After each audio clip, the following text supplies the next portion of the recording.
you want this, I'll give you that. But it's counterfeit. It's not real.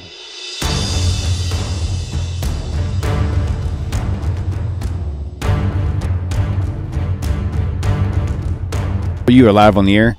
Please tell us your name, where you're calling from. Michael, I'm glad to be here again. Welcome. Shalom, Rabbi.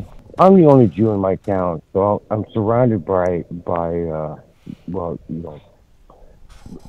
Baptists and what have you. And my mom's pastor and her came to me and said that the reason Jesus was tempted in the desert for 40 days and 40 nights is because he mirrors everything from Adam and the progression of man struggle through the centuries. And I don't know how to answer that. What are you asking? Just very clear. What are you asking? Saying is Jesus was tempted because he's mirroring the struggles of man's temptation and the Jews being in the desert for 40 years, and that they were being tempted throughout the entire time. You know, I've heard Christians talk about this, and I sometimes go, I don't get it. First of all, the Christian Bible explicitly says that God cannot be tempted. James chapter 1, verse 13. So I don't know what they're talking about. Now, it is true that in Hebrews chapter 4, verse 15, it says there that, for we do not have a high priest who cannot sympathize with our weakness, but one who has been tempted in all things as we are, yet he came out without sin. Okay? So the New Testament itself clashes on this. Hebrews is systematically seeking to show that Jesus is a high priest, not in the order of the Levitical order, but Melchizedek. Makes no sense at all. But if you're saying that God was tempted, like what? James had the brains to say that God cannot be tempted. Do you really think that, like, Jesus saw I'm trying to, like, Jesus saw, like, a gay bar and thought he would go in. And in case you think that, don't go with the cancel cult. Don't, just leave me alone with that, okay? The Roman Empire had a big issue of homosexual promiscuity. We know that. We know that from huge sources. So they bathhouses with naked men went, and everything went down. Okay? Tacitus, the most important historian of the Roman Empire, in his not well-known book called Germania, laments about how homosexuality was rampant in the empire among the elites, and lamented that, in fact, the Germanic tribes that would eventually take down the empire, they were hardworking men who were heterosexual. And one of the reasons why Tacitus, who was a blue-blooded Roman, born in Rome, one of the reasons he's very credible is he's very self-deprecating about the empire. Okay, so this is not like, I'm not being cute. I'm not trying to do something to go to kick up the views or anything. This is a big issue, okay? So now, no matter what your view is or who you voted for, it's clear that the Torah forbids that kind of a relationship, right? So you're saying that Jesus was really tempted to go into a bathhouse with naked men were there and all kinds of homosexual relationships are going on there? Really? You don't believe that? You don't believe that. It doesn't even make sense. If Jesus is God, how is he righteous? Like, really? Like, God just needed to eat something? It doesn't make sense. What is very attractive to the part of us that loves Jesus, because Jesus is who you will never be. This is where the scam comes in. Why does this work then? Because people are not looking at James 1:13. They're not looking at Hebrews 4:15. That's where that comes from.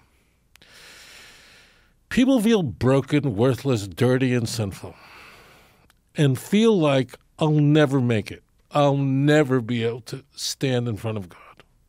He's up there, I'm down here. This is so Gnostic. This is so Marcionite. This is so Manichaeist. Augustine loved this stuff. He would inject this. This is the kind of thinking. The kind of thinking. God is up there. He's totally inaccessible. This is so Neoplatonic. So this is such avodah zarah. Listen to my dear brothers and sisters. I want you to know, drink clean water, not dirty, polluted water. It's time.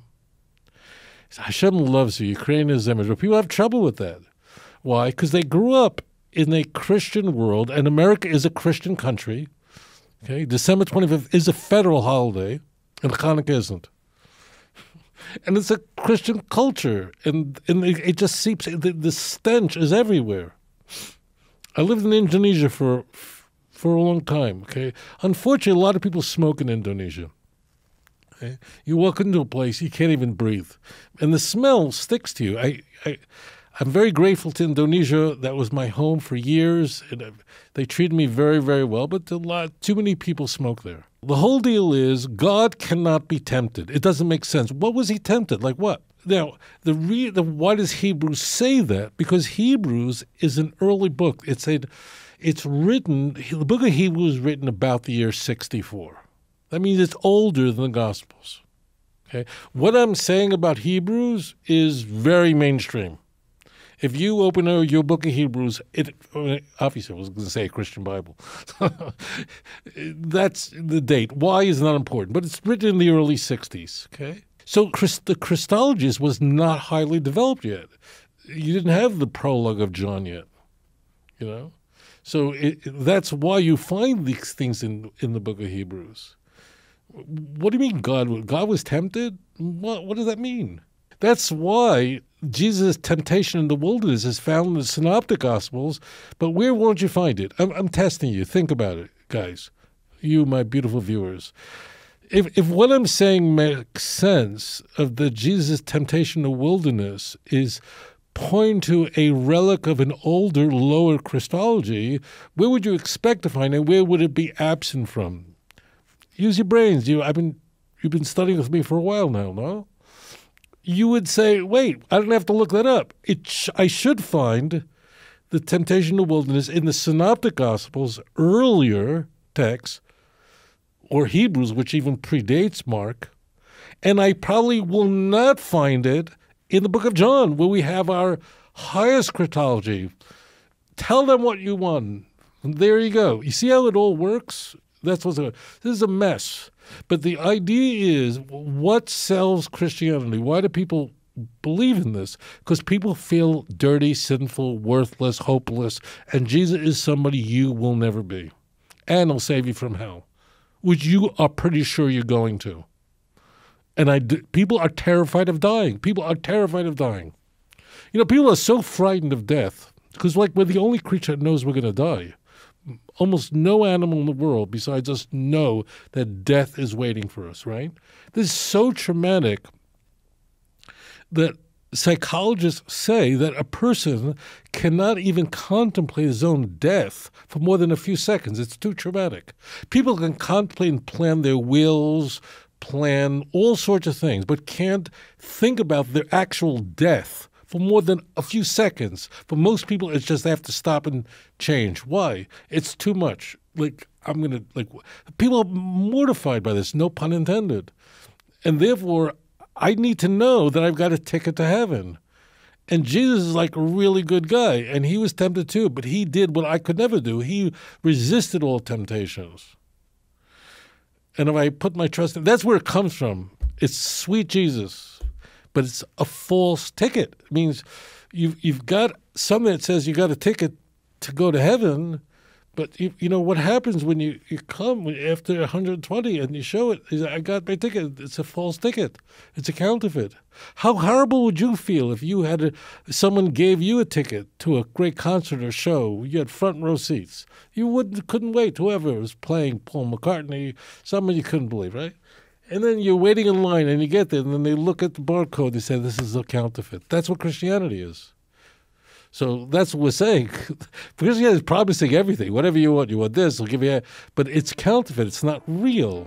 trust only in the God of Israel. Nothing remotely resembling any of this in Tanakh. You could do it. Hashem says, turn back to me. I will forgive you. Hashem is completely accessible. Stay away from filthy, dualistic religions. Thank you for your question. אדון עולם אשר מלך בטרם כל יציר נברא לעת נעשה בחפצו כל אזי מלך שמו נקרא ואחרי ככלות הכל לבדו ימלוך נורא והוא היה